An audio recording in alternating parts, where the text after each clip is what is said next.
We are in action. Yeah, boy.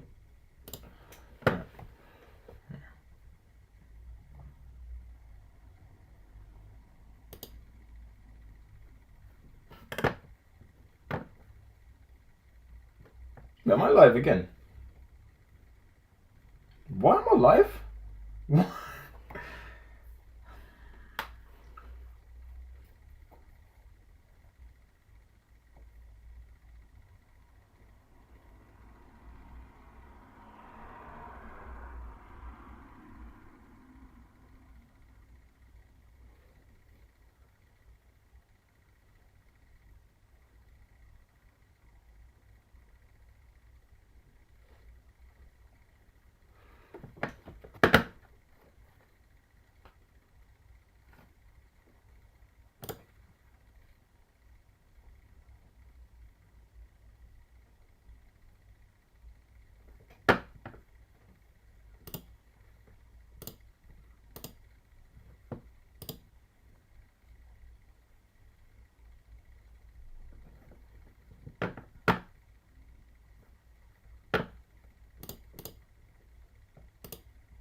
Three, two, one.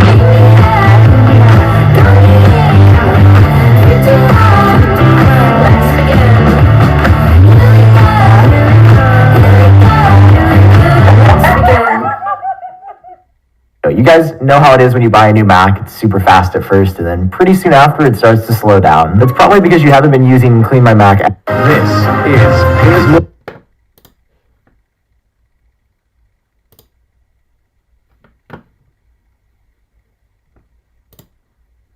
This.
we are now public.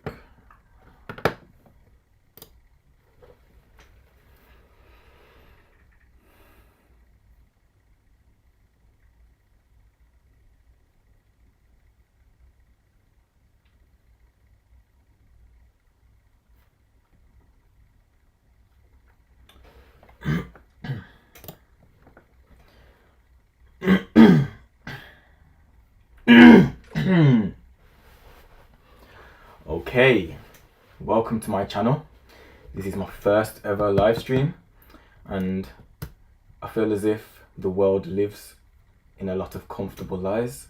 So I'm going to take this channel down a new route. I want to uncover the uncomfortable truths of the world, and yeah, I'm going to react today to Andrew Tate versus Piers Morgan in the full interview. And if you like this type of content, like, comment and subscribe, and let me know what else you'd like me to react to. So let's just get straight into it.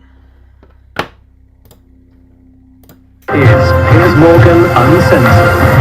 Well, good evening from London and welcome to a special edition of Piers Morgan Uncensored. Andrew Tate, one-on-one. He's the most famous man you probably never heard of, with billions of views online. At one point this year, more people were searching Google for Andrew Tate than Donald Trump or Kim Kardashian. A former professional kickboxer, he was kicked off Big Brother in 2016 after a video emerged of him striking a woman. They now both claim it was a consensual sex game. He's since made millions as a pornographer and casino owner in Romania, but it's his online videos that have made him notorious across the world, posing as a playboy with fast cars, cigars, weapons and cash. He rants about his often scandalous views on women. Or instruct a female to provide sustenance. Cook. So I think my sister is her husband's property, yes. Tells young men they can get as rich as him by paying for his digital life lessons. I have 100 business tips I'm going to teach you, which will allow you to make your own money instantly.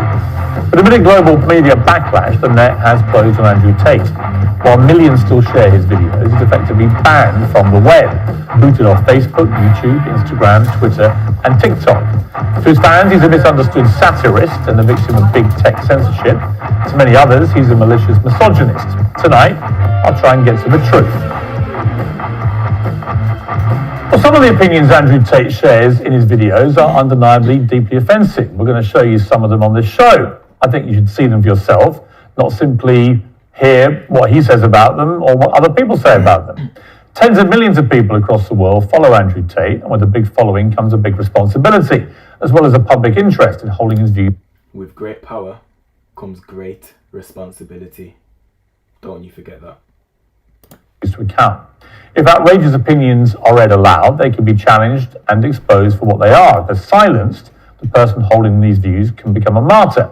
So that's why I invited Andrew Tate to come here tonight, and he joins me now live. So Andrew, well, welcome first of all. You come all the way from Romania to do this interview. Correct. What do you hope to achieve from this interview? Why are you here? It'd be interesting to have a conversation with you. You've certainly been the subject of your own divided opinions in the world. There's a lot of people who would say some of the things you say are perhaps dangerous or toxic. So I thought you'd be a good person to speak to about this subject. I didn't know much about you before this year, and then I suddenly became very aware of you, as the world did, because, as I said earlier, you were the number one subject searched on Google ahead of Donald Trump. I didn't think it was even possible. Why did you get suddenly so popular stroke infamous, do you think? I exploded. I certainly didn't do that with magic. I've been on the internet for a very long time. I think in the world we live in now, as the other side, the people who disagree with me, as they get more and more tyrannical in their censorships and their hate mobs, etc., as standard masculine practices are deemed toxic, I didn't put a magic spell on everybody. I managed to accumulate a large amount of affinity with the male populace across the Western world because I'm simply saying things that many men believe, think, and feel. The problem I would say is I want to play you just a clip off the top. This is from Joe Rogan, who's somebody I absolutely love. Sure. And I think it explains to me what Yeah, shout out to Joe Rogan. Nice guy, man. Okay, I'll say nice guy. I don't know who he is. I don't know him personally. But his podcasts, he talks sense. He knows what he's talking about. what I presume my issue with you is going to be, right? Correct. And you have absolutely got the right to try and persuade me otherwise. Sure. But Joe Rogan said this about you. My 12-year-old and my 14-year-old asked me about Andrew Tate. And what'd you say? 14-year-old What'd you say? I said he's a legit world champion kickboxer. I go, I like him a lot. Why do you like him? And I was asking him. They said he says a lot of funny stuff on Twitter and TikTok. Well, he up with the misogynist stuff. Yes. Because if he didn't do that, if he just did the pro-male stuff. These are producers' reactions to the samples in the producer growth kit. So I thought that was interesting because when I've gone over everything that's been at the center of the debate about Andrew Tate, I come down with Joe Rogan in the sense that there's a lot of stuff you say I agree with. You know, I've got 3 sons in their 20s. It's not easy actually being a young male in the modern world. And I think a lot of the things that you say about that can resonate with them. Yeah. The problem comes with the, I don't know, 10, 20% or whatever of your output, which on the face of it appears to be blatant misogyny. And when you couple that with your massive influence and huge reach, that is why the social media companies have decided to effectively cancel you. I don't believe in cancellation. I don't believe in censorship particularly. That's why I've invited you to come on the show. But I do think a lot of the things you've said are blatant misogyny. Do you accept that? So you made a very interesting point there. You just said on the face of it appeared to be blatantly misogynistic. I understand that on the face of some of the long format content I've made, if you're going to take a few seconds out of hours, chop it up, put it all over social media, accompanied with my massive fame, then things can absolutely not be taken out of context. Listen, so I've been watching Andrew Tate for quite a while now, and at first I only saw his 10-second, 20-second TikTok clips, and I used to think this guy talks shit. But I've been watching a few of his 5-hour longer format videos, and it's safe to say loads of those 10-second clips were taken completely out of context, obviously to push a certain narrative. And I advise that all of you who think or are on the fence of what to think about him, watch his long format videos, because honestly, it's not what you think it is, literally. Because in this stream that I'm doing today, say, if someone clipped 10 seconds of this video, of this, an hour long video, let me see how long, hour and 14 minutes, I'm sure someone could paint a bad image of me just from this podcast, not just from this live stream itself. So yeah, remember, context is key. Do not hate women in any regard. I have no negative relationship with women. No women have come forward saying I've hurt them. I have no criminal record for hurting women. There's no way I can be seen as the face or the devil in regards to how men treat women on the planet. I'm absolutely and utterly the opposite. I believe in protecting and providing. I've been misunderstood. There's been large contingents of people who have tried very hard to purport lies about me. And the truth of the matter is, I've been producing content for a very long time. Hours and hours of videos been cut down to 2 or 3 seconds. I can't even see the chat. Where? I've got no one in here.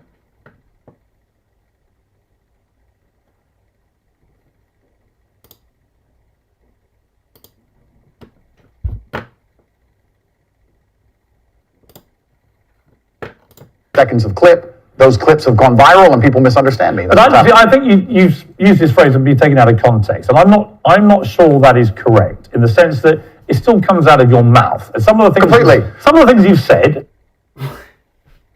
So, Piers, you're saying, regardless of what comes out of your mouth, context doesn't matter.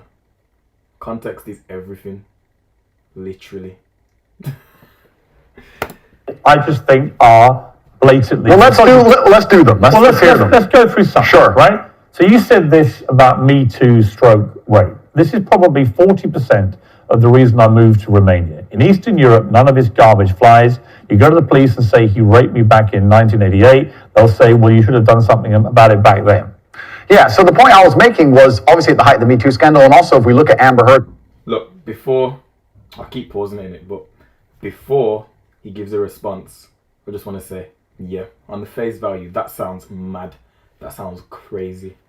So I want to see his response for this. Although I do remember watching that podcast, and briefly off the top of my head, it was out of context again, but I want to see his response to this. and Johnny Depp. There's been a lot of high-profile cases where men have been accused of things they did not do without evidence, and their lives have been completely and utterly destroyed. Right. When I say these things, people sit and say that, oh, he hates women. I don't hate women. I think rape is disgusting. I would take a stronger stance on rape than the British government. I think these people should face the death penalty. But to sit and say that women without evidence can go forward and just make up accusations against men, even though they've been repeatedly proven to destroy men's lives at will, is absolutely not. What about a woman who was raped back in 1988 and goes to the police? Then the man should face absolute and complete justice. But do you understand that when that clip appears on TikTok as a clip, and all right, as a clip, completely. Okay, but it's still something that came out of your mouth. Do you accept that when that appears on TikTok, a lot of young, maybe not as smart as you, young men, right, impressionable teenagers, will read that and go, what's he saying here? Is he saying that rape doesn't exist? No, I completely. I'm not going to sit here as a professional and say that I can't be taken out of context. What I will say is that one small sentence you've taken was from a 1-hour video where I explained that, of course, rape is disgusting. Of course, everybody should be punished for their crimes regardless of when they happen. But people are not perfect, male and female. And if you give women the opportunity to destroy men's lives without evidence, there's going to be a contingent of women who will do that. I'm trying to make a balanced and nuanced argument in a world where people have no intention.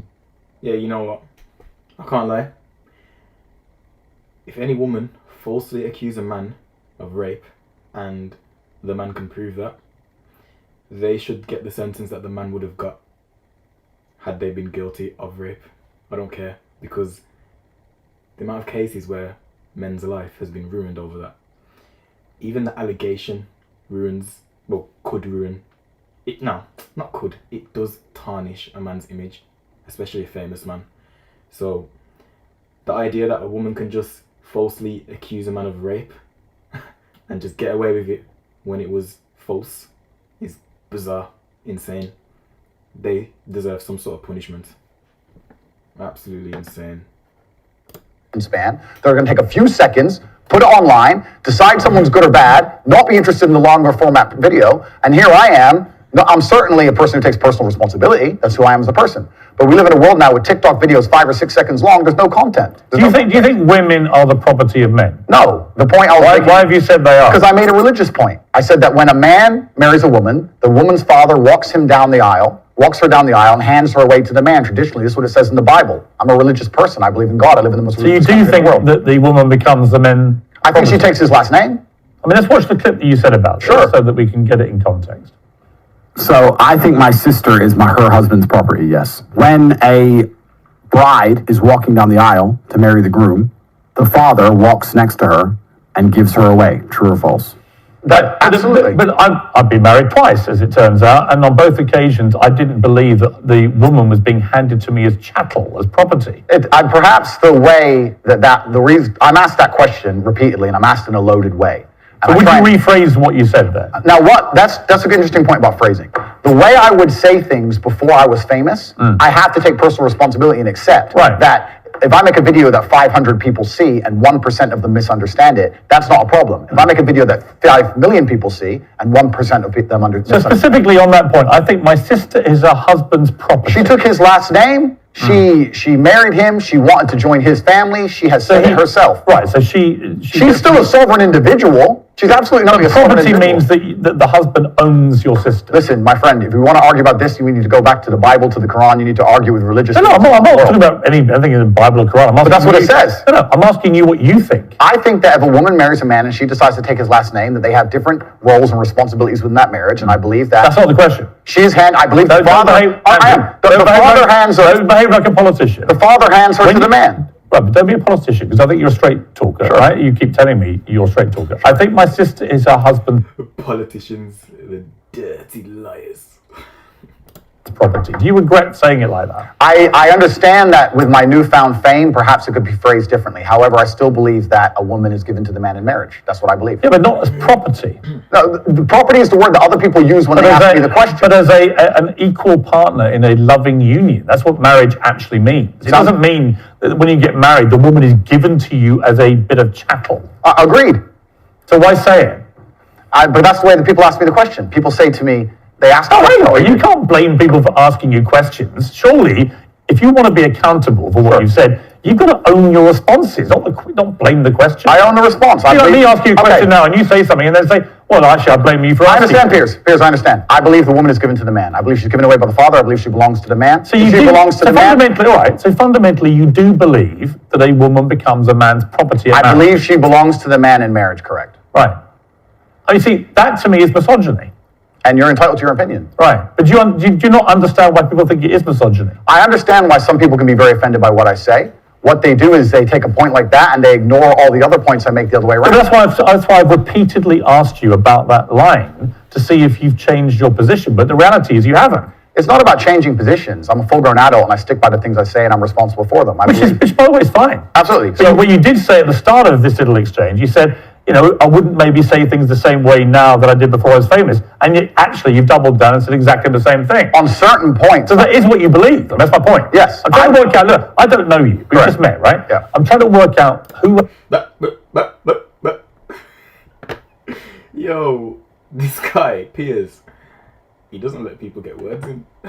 Andrew Tate is and what you actually believe. I don't want to twist anything at all. Then let me make it very, very clear to the camera. I believe a woman is given to the man in marriage. I believe that. I also believe a man has a duty to protect and provide for her. I believe a man should lay down his life if something happens or his wife's life is threatened. I believe that women and children first are on the lifeboats. I believe that men... But a man doesn't own a woman. It's not, no, it's... Unless Okay. they literally buy them as a slave. Well, obviously we're not talking about that. We're talking about religious, biblical marriage. We're talking about something else.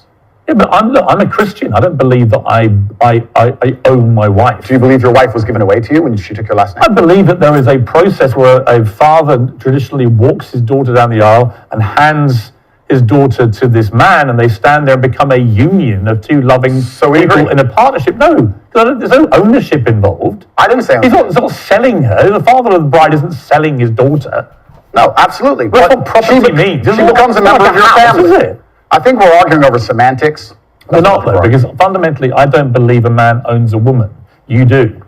Well, I don't think a man owns any sovereign individual. I don't think we live in the world of slavery. I don't own any men or any woman. Right. Nobody owns When anybody. you use phrases like property, that's what you imply. I understand. And so my point again is, you're a smart guy, right? Correct, There's no denying that. You're a smart, you're a good talker. I've seen a lot of the stuff.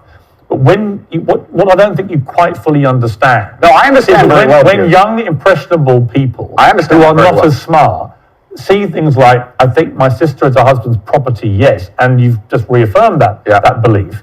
They think that they have the right to own women. I understand that very well, Piers. Which That's is why people think you're a misogynist. Completely. I understand all of this very well, which is why when you're saying I was backtracking, I'm not. Do you have any regret, though, over the way you phrase this stuff? Well, this is the point I was trying to make. The point I'm trying to make is, when I was not nearly as famous and I was making long format content, I was not sitting there anticipating I'd become the most Googled man on the planet and that a few seconds could be taken out of context. That was not my anticipation. No, but I it's still didn't what you plan. believe. It's what you believe now. So what's the difference? It's not about, you're asking me, you're saying that young people who are If you impressive. said to me, look, Piers, honestly, I've had time to think about this, and I wish I hadn't said it. I don't believe that. That's one thing. Actually, you've said the... He's not going to let him talk again, is he? Why does he keep cutting him up? Why are you asking the question to not let him respond? What's the point? Obviously, you said, actually, that's what I think, yeah. I think that when So it doesn't really matter whether you recorded it when you're famous or not famous. It's what you actually believe, right? I believe that a man has a duty to protect and provide for a woman. I believe that a woman's father gives her away to the man. That's what I believe, and that's in my marriage. That's the circumstance I'm going to live under. If people want to live in a different scenario, that's completely theirs. Their prerogative. You went on to say about authority over women. If I have a responsibility over her, I must have a degree of authority. Yeah. For the same reason, if I have responsibility over and people are going to use their mind, it's an example, an analogy, responsibility over a child, I have to have some authority. Yeah. So you believe as part of your ownership or your property of the woman, you have authority over her. No, I believe if you have That's what you said. I believe if you have responsibility over something, you have to have a degree of authority or you can't be responsible. Yeah, but authority means, again, that you're the boss. The point I'm making, if you'll please let me finish at this point, the point I was trying to make was talking about the safety of a woman. She was walking alone at night, and I was saying, well, I wouldn't let my woman walk alone at night. And they said, finish at this point. Listen to him.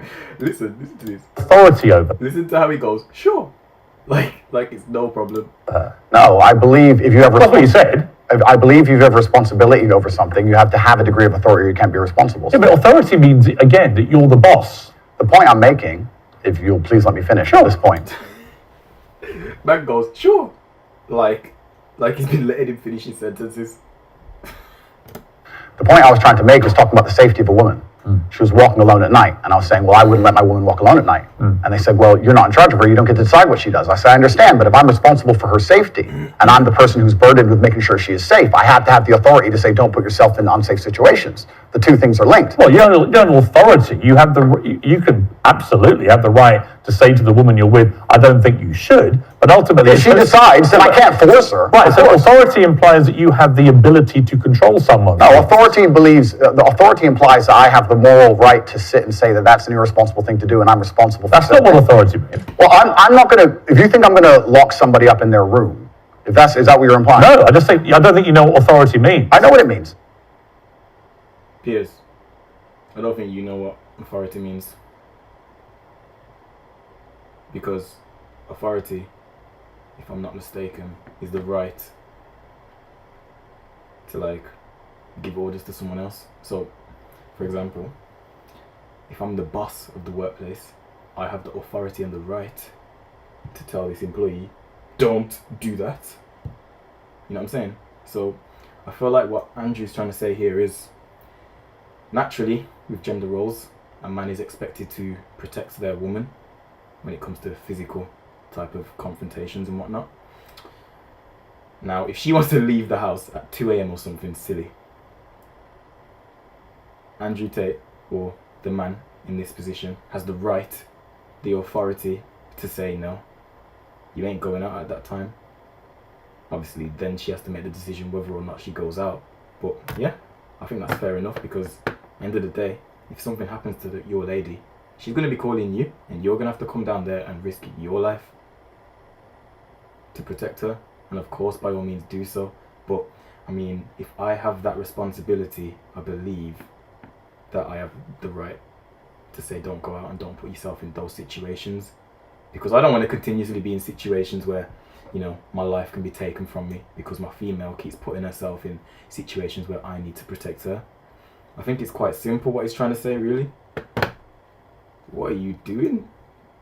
I thought he was more clever than this. I've watched a few things of Piers Morgan, and although he's a bit silly sometimes, a bit stupid, says dumb stuff, sometimes I do like him. But this interview, what's wrong with you, man? What's wrong with you? I'm saying that You just said a different description of what authority if I have responsibility for her safety, then I have to have the authority to tell her not to do unsafe Yeah, things. but authority means that you have some form of control over this woman.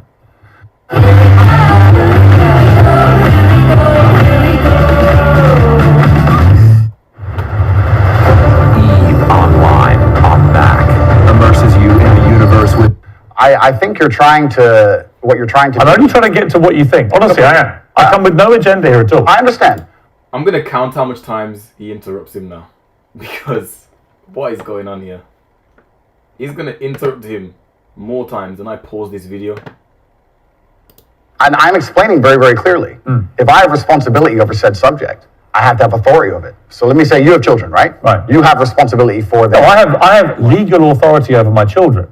That is very different to having legal authority over my wife or my female partner. Completely, but the point I'm trying to make... So you accept that? Too. I accept that You used the analogy of responsibility for a child. My friend, these are very... These are actually really important things. They're actually. important things, but you interrupt me every 5 seconds, so it's hard for me to actually explain my point. The point I'm making here is very simple. You have children, and you're responsible for their safety, so you're going to have authority to say don't go out at night, perhaps, because you want them to be safe. I have legal authority. You have a legal authority. Yeah. Legal authority. I'm saying that if I had a woman, and the question where you've raised this soundbite from, I was asked about protecting a woman, making sure she's safe. And I would say I wouldn't want her to go out at night on her own because I'm responsible for her safety. And someone said, well, you don't have authority over her to do that. And I said, well, no, I can't force her to stay inside. But if she were to ask me, how do I protect myself at night? I would say, well, you should stay inside. That's how you should do it. I don't have an issue with what So you we just said. agree. No. It's the semantics. No, they're it's not semantics. And this is why I don't think you quite get why there's a furore over what you say, with respect. Because the semantics point would be we're saying the same thing in different ways, but we're not. I'm saying to you that when you say I have to have some authority over a woman, I say to you, you have no right to any authority over a woman. You do over a child if it's your child, because you are the legal appointed guardian of that child. Understood. You're not a legally appointed guardian. Good point. I understand what you're trying to say here, but Yes, he's the legal appointed guardian of that child. That's legal. We all know the law. Once upon a time, slavery was legal. So the law's not any moral high ground. It's not always right. Yeah. Morally, he has the right to protect his woman, right? He's the appointed guardian of her safety, morally, because what man is just going to let their woman get beat up? No chance. What does your woman do when something happens? She calls you. She calls her man. So morally, he has the right, is what I think he's trying to get at here. And this guy, he knows it as well, but he's just trying to twist it up.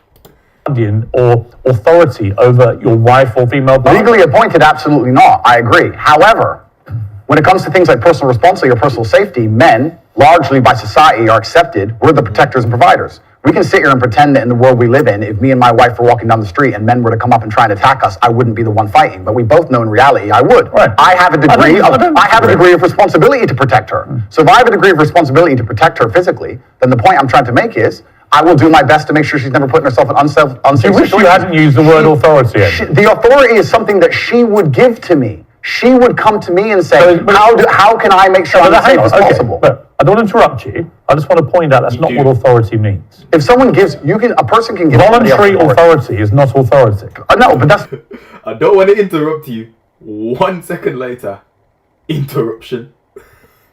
The point. If a woman, Piers, if a woman comes to me and says, I want you to keep me safe, she is handing me authority for her safety. But do you understand the difference between having authority over somebody and somebody giving you permission to have authority? Completely. I never said... One is consensual and one isn't. But why are we pretending I do unconsensual things? Because you literally say, I must have a degree of authority. I have to have some authority. And the point... Only if I'm responsible for her safety. If I'm not responsible for her safety, I don't have authority. If your position now is that with her permission, I would like to have authority when we go out at night to protect her, that's a different That was thing. always my position. But that's not what you said. But that was always my position. So again, I simply say to you, It is what I said, though. Do you wish you'd phrased it a different way? No, because we're talking about long format copy where I'm talking about a woman who has come to me and said, you're responsible for making sure I'm safe. I said, well, then I have to make the decisions. When an Gives me 18-year-old authority. boy reads, I must have some authority over a woman, what do you think he thinks? Well, I understand that, and I said this earlier when you tried to say I was backtracking, which I'm not doing. No, actually, I don't want to. Okay. I'm not trying to gotcha you. Cool. I'm trying to work out exactly what you I actually understand with massive fame comes massive responsibility. I understand that a percentage of the population are always going to take everything that's said by anybody out of context. think. Would you change the wording of what you said? No, I would just encourage people to watch my long format copy and understand it Would fully. you tell an 18-year-old boy you don't have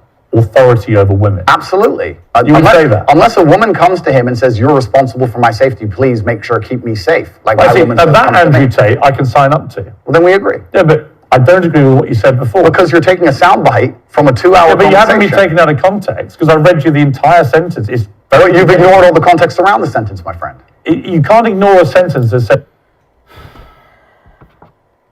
Piers, you're not stupid like this, man. Come on. Come on. The man said, I've read it in context because I read the sentence of a 5-hour podcast. A sentence out of a 5-hour podcast is context. No, it's not. No, it's not. You know it. Look at your face. You know it yourself. He's laughing because he knows that he knows that he knows it. Says I must have a degree of authority. But you can when there's a 2-hour conversation where a woman is telling me if she makes me responsible for her safety, and me explaining, well, if I'm responsible for your safety, I have the authority to make decisions. So yes, you've ignored all the context. Do you respect women? Absolutely. Why wouldn't I? Do you think that 18, 19-year-old women are more attractive than 25-year-old women? I think there's attractive people. That's a loaded question. I don't know. Well, it's not really, is it? I can't. You know why I'm asking it? Of course I do, but I can't sit here and for say. the benefit of viewers who don't know why I'm asking, you said this. In general, this is also one of the reasons men find youth attractive. You want to blow up the internet? I'll blow up the internet right effing now. The reason 18 and 19-year-olds are more attractive than 25-year-olds is because they've been through less dick. People say, oh, you can't say that, but yes, I can. A 19-year-old is more attractive than a 26-year-old woman, and I'll tell you why. Because that 26... Not always the case, though. Because some 19-year-olds that I know were crazy. has talked to more guys, been to the club more times, been effed and dumped more times, more arguments, more mess, more for me to clean up. That is misogyny. Why? Because you are encouraging a mindset about 25-year-old women that makes them sound out to be infinitely less desirable than 18, 19-year-olds, and having effectively been having too much sex to be taken in a more respectful way. Before Andrew responds here, I just want to say, how the hell is that misogyny? It's a preference. Like, you know when I understand it's something out of their control, but you know when a female says they want a 6 foot tall guy and they don't want anyone smaller than 6 foot, that's out of anyone who's over the age of 21 who's not already 6 foot. It's out of their control. So is that what's the word? Misogyny. The male version of misogyny in it. Is that not the opposite? Is that not the same thing? Come on. Come on. Well, firstly, even if that was the case, that wouldn't be misogyny. Well, what did you mean by what you said? That's not misogyny because it's not anti-women. I'm saying that an 18 or a 19-year-old woman would be more desirable. Pretty anti-25-year-old woman. Anti-25-year-old women we can argue, but not misogyny. So, as I said earlier, just because it's anti-certain part of women, it doesn't mean that it's misogynist. Because all the women that want a 6 foot tall man, what are they? Well, that's misogyny. No, it's not. Being anti any woman at all is misogyny. Not when I'm saying that women are beautiful and attractive at a certain age and saying. What? Sorry, yo, I don't want to keep pausing it. I want to keep watching it, mate. But what? Any woman at all is misogynist. So you can't have a preference now. You're not allowed to have a preference. You must like all and every woman. Are you insane? Come on, man. I like... Oh my God, Piers. Saying the age. You're saying 18, 19-year-olds are more attractive than 25. Well, than ageist, perhaps, but misogynistic, absolutely. Is that not. but you just accepted it was misogyny? No, I didn't. You said it was misogyny. I'm telling you, no, it's not. So you don't think if you're saying slightly hateful things about a 25-year-old... That's not slightly hateful. Well, it is. You think you say that to a woman's face if she's 25? It's not slightly hateful. When you would go up to a 25-year-old woman and tell her exactly what I just read. Why would I walk up to a random 25-year-old woman? Because you said it in public on the internet, and it's been listened to and watched by millions and millions of young impressionable boys. Correct. There was a large panel. There was a conversation. There was hours long of conversation. There were feminists attacking men for toxic masculinity and attacking me and saying things, and I said things back which were going to antagonize them. So which you've done yourself a bunch of times. I think a lot of allegations of toxic masculinity are not toxic. Correct. I do think that kind of sentence that I just read out, that paragraph, is actually toxic. If you genuinely mean that, and you say you wouldn't say it to a woman's face, but you said it in public about women of that age, I do think that's misogynist. And I think you probably do too. I don't think it's misogynistic. I understand why it can be insulting. You wouldn't say it to a woman's face? Well, it depends. You're making out like I'm walking around the street going up to random 25. Well, you're doing it to tens of millions of people online. There's no difference. Not at all. There is a difference. Yeah, I don't tell you the difference. One's on social media, one's in real life. Please separate social media from real life, because social media is a lie. Real life is where it's at. That's where the truth is.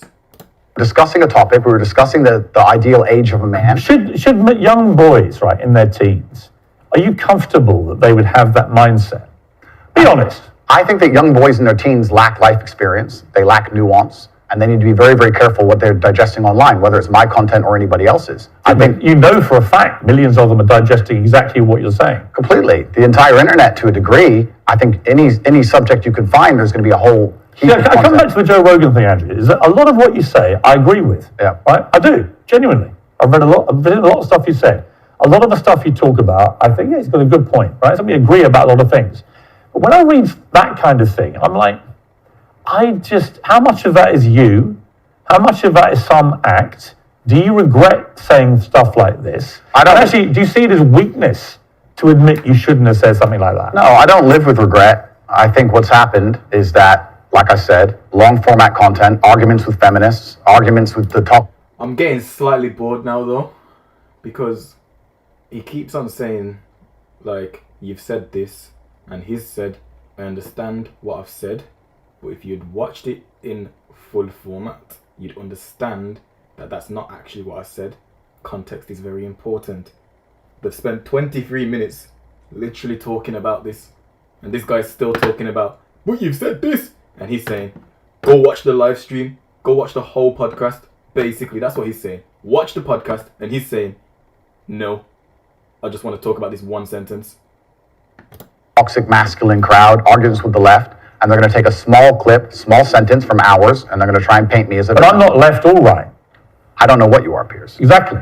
That's my point. That's my point. And I understand, and you're doing exactly as I knew would happen on this interview, which is because you're a busy man. You're not going to watch hours and hours and hours of video. Actually, I have watched hours and hours of video, and I'm going to come to the stuff where I agree with you, and I'm going to come to the stuff about your censorship, which Sure. I have issues with. So this is, it's a long interview, right? Sure. I just thought off the top, you said to me, and you were quite bold about it, well, go on, then let's go through these. And you should keep going. I will sit here and stand by what I said. I believe that... On that, I just read to you then. Yeah. Do you wish you hadn't said that? Create a professional logo that best reflects your brand. Just go. I understand how it's been misconstrued. I understand how it's been weaponized against me. Do I regret it because it's been weaponized and used against me? Well, that's slightly annoying. Did I at the time mean what I said in the context of the conversation, which obviously you're not familiar with and the people at home are not familiar with? No, I meant what I said. The 25-year-old women that just talked to more guys, been to the club more times, been effed and dumped more times, more arguments, more mess, more for me to clean up. I mean, the chances of that happening are more because obviously a 25-year-old has been on the planet way longer than a 19-year-old. So the chances of them doing that in those 6 years is higher. So I do understand his point. I do understand Piers Morgan's point. But end of the day, just watch the full video and you'll understand what he's saying. Furthermore, it's just a preference. It's literally just a preference. The same way, let me just give you the exact same thing.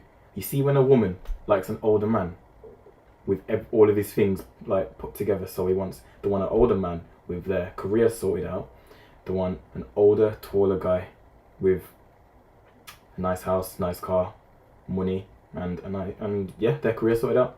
So what's wrong with a man who's got all of that wanting a untouched girl, a virgin? What's wrong with that? Because on the opposite end of the spectrum, they're allowed to want that. So why can't he want that? It makes no sense, man. Well, there's a whole bunch of context and conversation around that's been missed, and I I don't encourage. think I'm missing much context. Well, I encourage people who are interested to go watch it.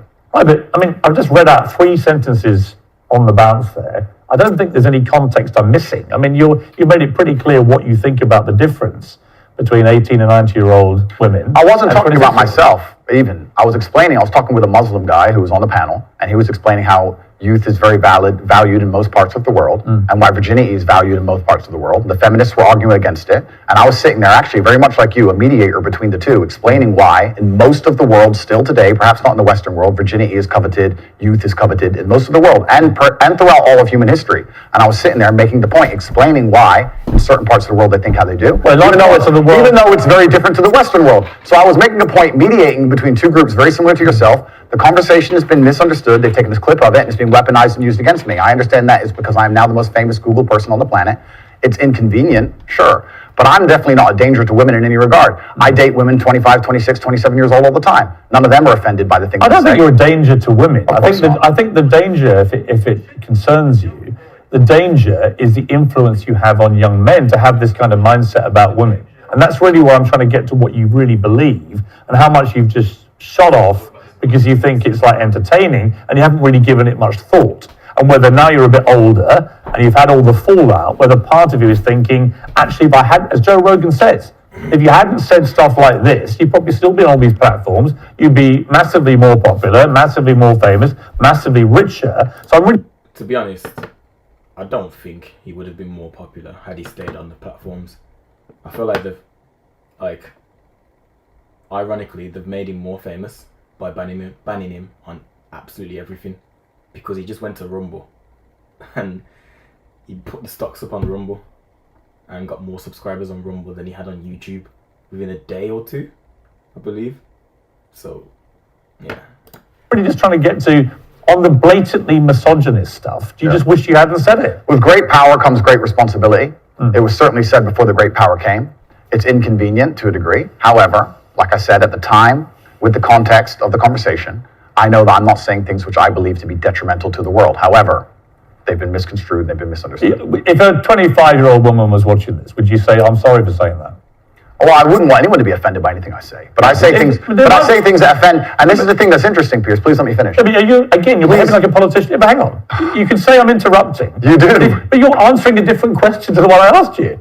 So, as an interviewer, you're sure. behaving. Sure. Okay, let's sure. Okay, you accept that. Let's accept we both got on. Okay. So again, my point is simply, if a 26-year-old woman is watching this and has heard those comments, would you just say to her, "Look, I'm sorry, I shouldn't have said that"? No, I won't. I will say that I am sorry that offends you. However, there's a large contingent of the world. That doesn't mean you're sorry. No, I'm not sorry. That's the point I'm making. I'm sorry if that offends you. However, there's a large contingent of the world that believe that, and I was mediating for a conversation. Parts of the world that believe that about 26-year-old women are parts of the world where women are not allowed out on their own. That's a conversation. They have to wear full burqas. Well, that's a conversation. They're not allowed to drive cars. That's nothing to do with me. But is that the kind of world for women that you? I was mediating a conversation. No, I'm asking you what you think. I don't live in a country where that happens. So you're using that as the excuse for why you're not sorry for saying it. It's not an excuse. Is that there are parts of the world where this is fine? My friend. My question to you is, well, do you think it's fine? I don't think it's fine. I live in a world where... I swear, he's just asked him 9 questions and he hasn't even let him answer one. Why are you asking questions if you're not going to let him answer? You don't think it's fine? The reason This isn't that hard, Andrew. You can simply say, Piers, you know what? It isn't that hard. He's trying to answer you. What's wrong with you? The benefit of hindsight, I wish I hadn't said it like that. And if a 26-year-old woman's watching, I'm sorry I said that, because that actually is blatantly misogynist. And even though that's a view held by other parts of the world, it's not a view I share.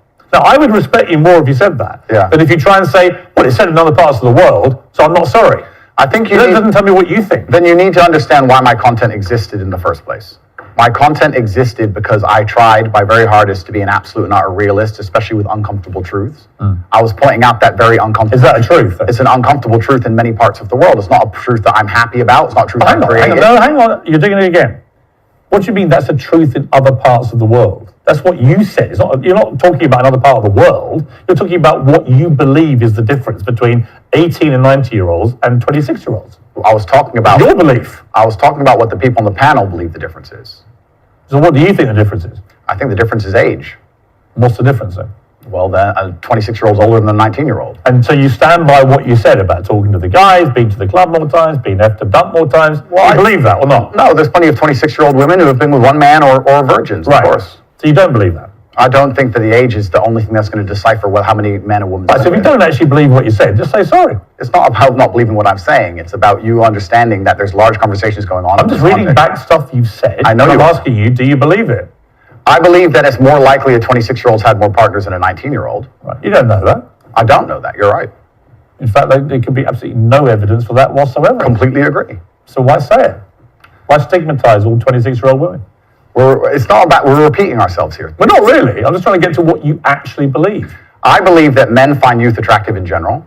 I believe that in the context of the conversation... 25-year-old women aren't old. I agree with you. They're not. Especially I'm old. I'm a lot older than that. The point I was making was part of mediating a panel, a conversation between feminists and some Muslim guys. I get it. Okay, I get it. good. So you understand why I said the sentence. But as far as I know, you weren't espousing what a Muslim man might think. You were espousing what you think. I was espousing what the people on the panel believed. But you were saying what you think. I feel like you're trying to pin me down. If it's not what you believe, just say, I don't believe that. What part wouldn't I believe? Well, you tell me which part you don't believe. There's the sentence. Which part would you now say you don't believe? I believe that 25-year-old women perhaps have had, because they've been alive longer, maybe have had more partners, but I don't believe that makes them a bad person. Right. But you understand that the way you phrased it makes every 25-year-old I understand. a bad person. No, I don't think so. Of course you do. You're not stupid, come on. Piers. Andrew, you're not stupid. You know what that sounds like to any 25, 26-year-old woman. Completely. And right? So you have maligned every 25, 26-year-old woman with that statement. And I'm simply asking you, to all those who are not of the type of women that you've described here, are you sorry? I don't want anybody to be offended by anything I say. I want to be a positive force in the world. I don't want anybody to hear what I say and make them feel bad about themselves. I want all people to live righteous and good, whether they're male or female. And anybody Do you who lead a says- righteous life? I think I do, yeah. Do you? Yeah. You boasted openly about having 6, 7 partners at once. So is that righteous? I will take you as a moral view from me, simply Sure. asking you what you think righteous means.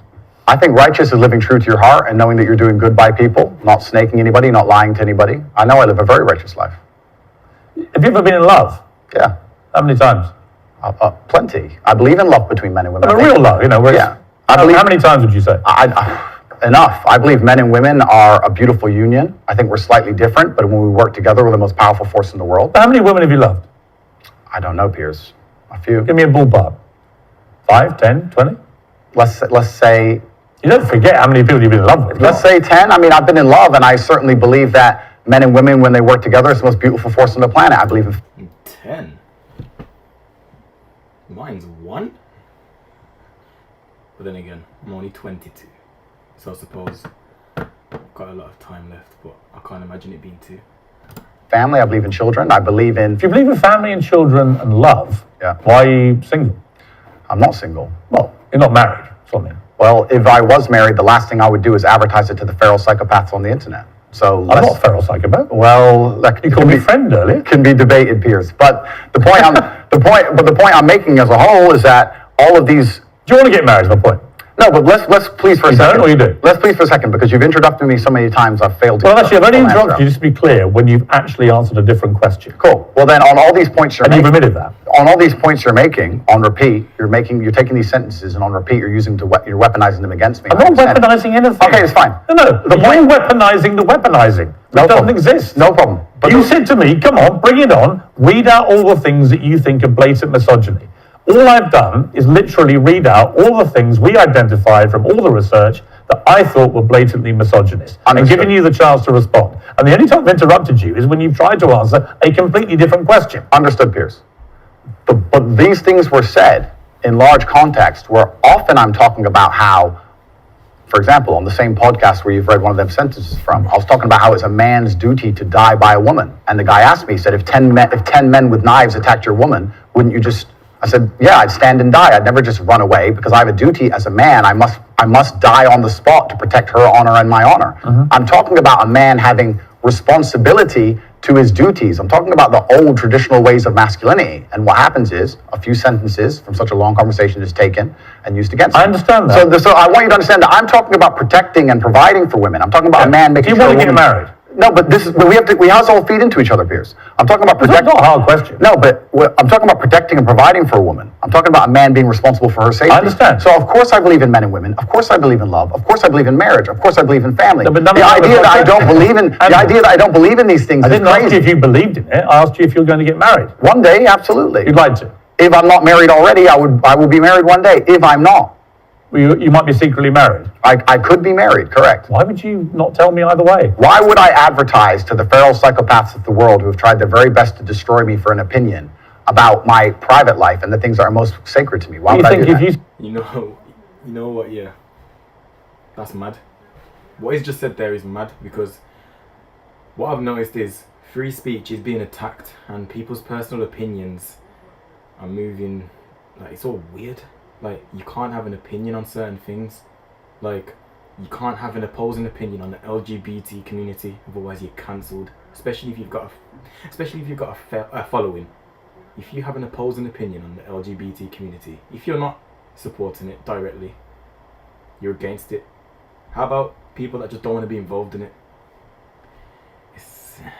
It's weird times we're living in, man. There's an agenda which is being forced upon all of us, and if you can't feel that, then ask yourself, why is free speech being attacked? Why can't people have opposing opinions? Must everyone think the same? Are we robots? No. Difference in opinions is what makes the world a better place. Because if I believe in something and someone has an opposing opinion, we can sit down, have a conversation, and maybe I will convince that person about my opinion, and it will make them see the downfalls in their own opinion, the negatives, the things that don't make sense in their own opinion. Or vice versa, maybe I'll do a U-turn on what I think, Or how about this? Maybe we'll just both put our opinions together and create a whole different opinion. But end of the day, just having one opinion is wrong for the whole entire world, because then the person who has that opinion can create whatever reality they want. You said you were married, everyone would hate you. I don't know about people hate me. It's about me understanding that I'm a hard target, but I am very, very protective of the people I care about. Right. But you believe in the concept of marriage. Completely. That's what we were talking about the whole time. What do you think? We talked about a man giving a woman away. Okay. I believe in marriage more than anybody. In fact, I believe in marriage no, please. Okay. I believe in marriage in the traditional sense. I believe a man has a duty to stand up and be a real man. I believe that the problem with the world today that we are facing is that not enough men are sticking to the age-old ways of masculinity. I believe that me standing up and saying a man must protect a woman and provide for her, so he needs to make sure that she's safe. He needs a degree of authority to protect her. I have no problem with... But people do have a problem with it. And that's the world we're in now. I'm over here. Sure. I don't have a problem with what you just said. Here's where my problem comes, right? There are a lot of clips of you floating around on the internet, as you know. One of them has you saying, bang out the machete, boom in her face, grip her by the neck, shut up, bitch. In another, you say, slap, slap, grab, choke, shut up, bitch, sex. When people... Andrew, what are you doing there, son? See those clips and hear you say those things. Agree. Oh, I don't think that...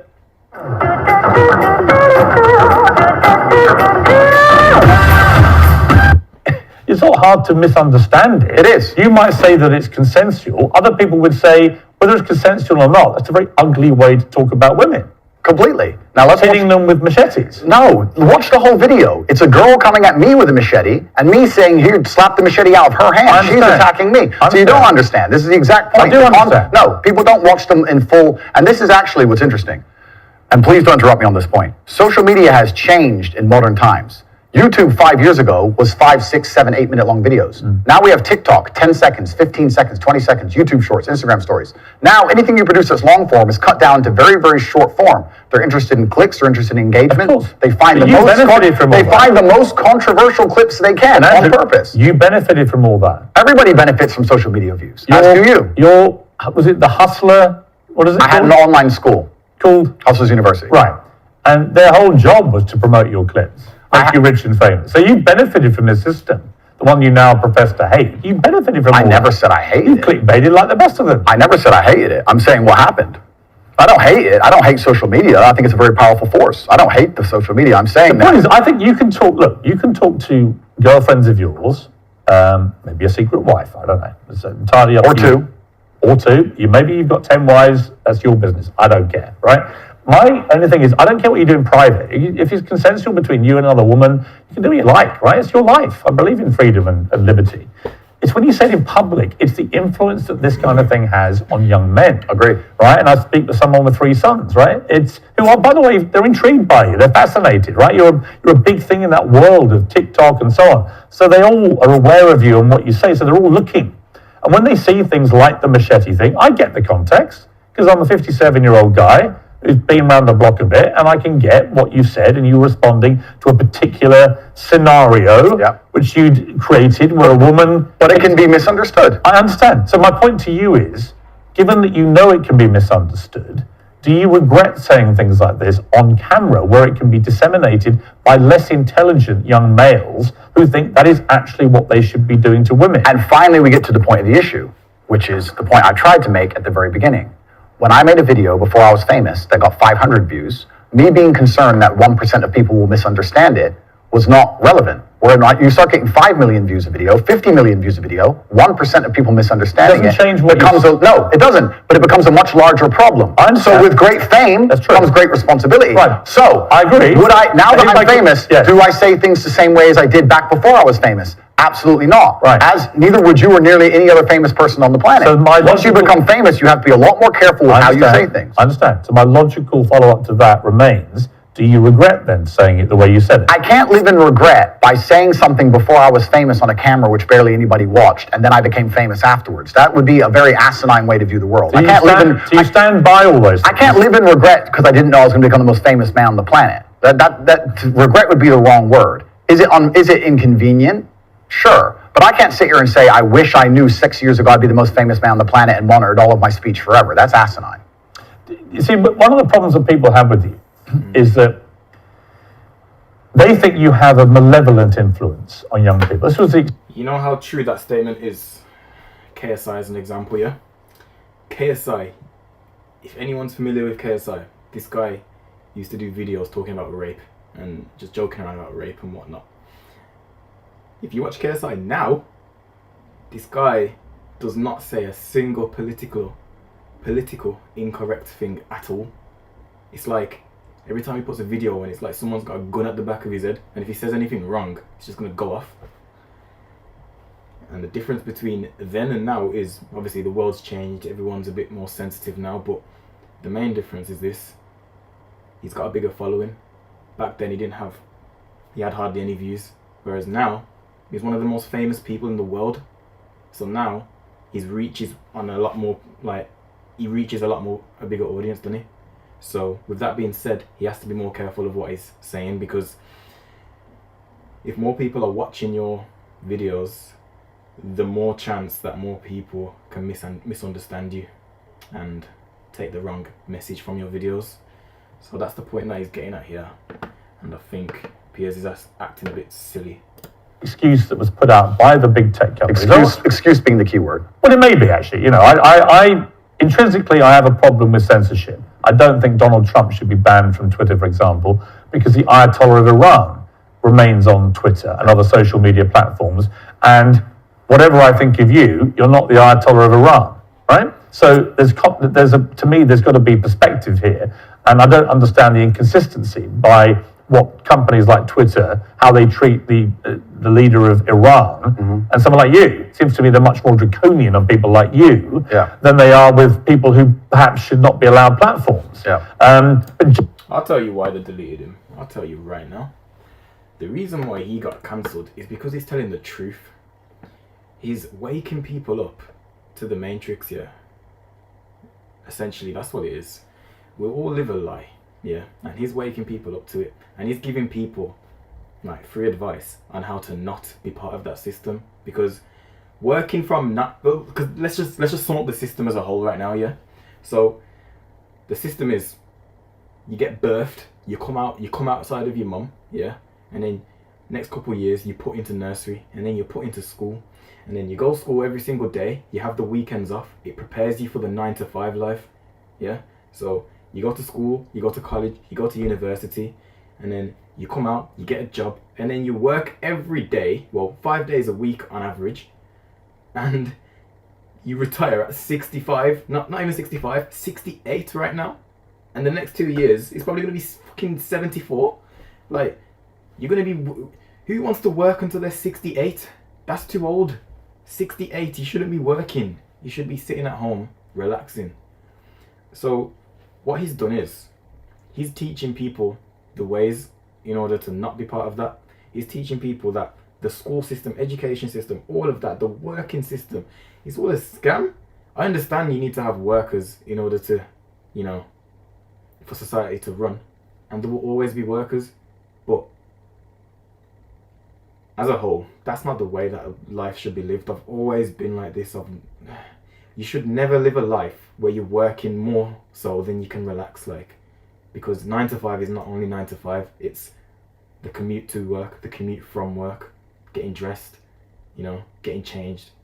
It's all long, traffic. It takes up the majority of your life, and the reality is most people live their life hating the whole week, can't wait till Friday, hate Sunday because Monday's tomorrow. That's not a life that we should all be living. And as you know, everyone's unhappy about it. Intrinsically, I think everyone knows that that's not the way that life should be lived at all.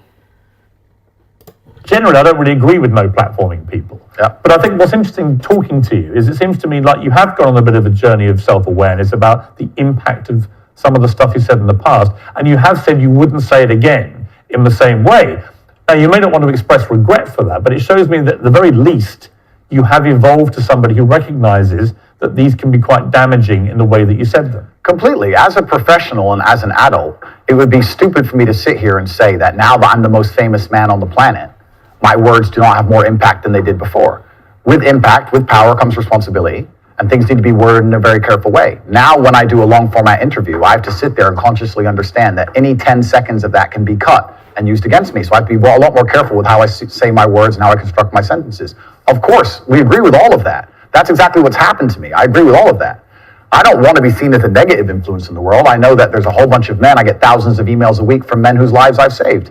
I get thousands of emails a week from men who are on the verge of suicide and I've saved their lives. We're talking about... And by the way, I don't dispute that at all. You have almost certainly, I would think, from everything I've read about you, I think you have certainly been probably able to be very helpful to young men who have really struggled for self-confidence and all that kind of thing, right? Completely. I'm completely prepared to accept that. But there was also, I think, quite a disturbing piece that BuzzFeed did. And it talked about the negative impact of young, Did this man just mention Buzz? impressionable male minds when they've read or seen some of the more inflammatory things you've said. And they quoted, for example, Sandy, 22, from Washington. My father's gone from a man who minored in women's studies in college, who was kind and in touch with his emotions, treated all people, men and women around him, with kindness, to a man who says that whenever he sees an effeminate male stranger, he gets an overwhelming urge to murder them. He loves podcasts. He listens to a lot of podcasts. I know he's listened to Andrew Tate. Whoa. Let's stop for a second. Let's be professional here, Piers, because you're a professional as am I. First, she said, did you say that my father went? She said, my father has gone. Father. That's a full-grown man, firstly. So we're talking about my impact on children. You just talked about full-grown man here. Secondly, I've never talked about murdering effeminate men in anything online ever, in any context ever. So I don't know why they have taken some random person I've never met in the world who's full-grown, an adult, and come to their own conclusions who I've never met and lumped his name in with mine. That is absolutely unfair on every level. I didn't read this BuzzFeed. I didn't read this BuzzFeed article, but after hearing the first point, I know it's trash. That is complete garbage. What is your, say what that is I'm your, the reason this man believes what he believes. I've seen a quote from you, and you can tell me what you feel here about this. Sure. You talk about people don't want to see men dressed up in transgender. That's not exactly what I said. What did you say? I said the reason I am so popular and I'm so famous is that there's a large contingent of men who don't want to wear makeup, who still want to make money, go to the gym, be strong, drive a fast car, be traditionally masculine, and don't want to be shamed for that, and they don't want to be called toxic for that. That is the reason I'm so massively famous. That is what I said. What do you think of transgender people? That's nothing to do with me. I'm not transgender, and I don't understand the issue like they do. They Are you transphobic? transphobic? Why is he asking what's transgenders got to do with what they're talking about right now? I'm so confused. Why are you asking this? Yourself up? Transphobic? What? Afraid? Well, it kind of, yeah. I don't live in fear, my friend. I have no problem. Do you have a dislike of transgender people? I don't know any transgender people. Do you have a dislike of what they stand for? Okay. He's made it clear now. He wants him to say, no, I don't like transgender people. So what I said earlier in the video is if you have anything that opposes the LGBT, they come for you. So that's what he's trying to do right now. He's trying to make Andrew say, I don't like transgender people, so that they can snippet that for the 10 seconds out of the 1 hour interview and post that all over TikTok and say, yeah, Andrew Tate, he hates transgenders. He don't only hate women, he hates transgenders as well. That's what they're trying to do. For what they are. No, why would I? I don't know. That's not my issue.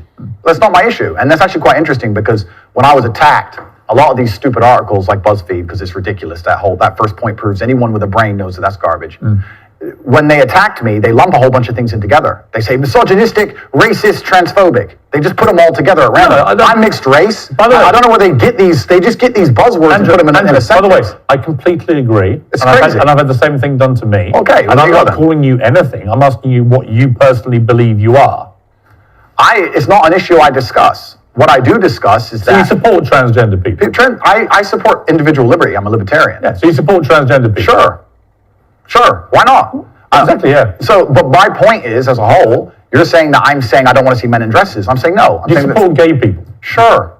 Yeah. I'm saying there's a large contingent of men in the world who like the idea of the traditional masculine view of the world, who feel happy when they watch 80s action heroes with big muscles and they run around. And there's nothing toxically masculine about having a fast car and a beautiful girlfriend and making a bunch of money. And nothing at all. Absolutely. And those are the people who are my fans. But the problem is, okay, I'm going to interrupt you just to say this. No.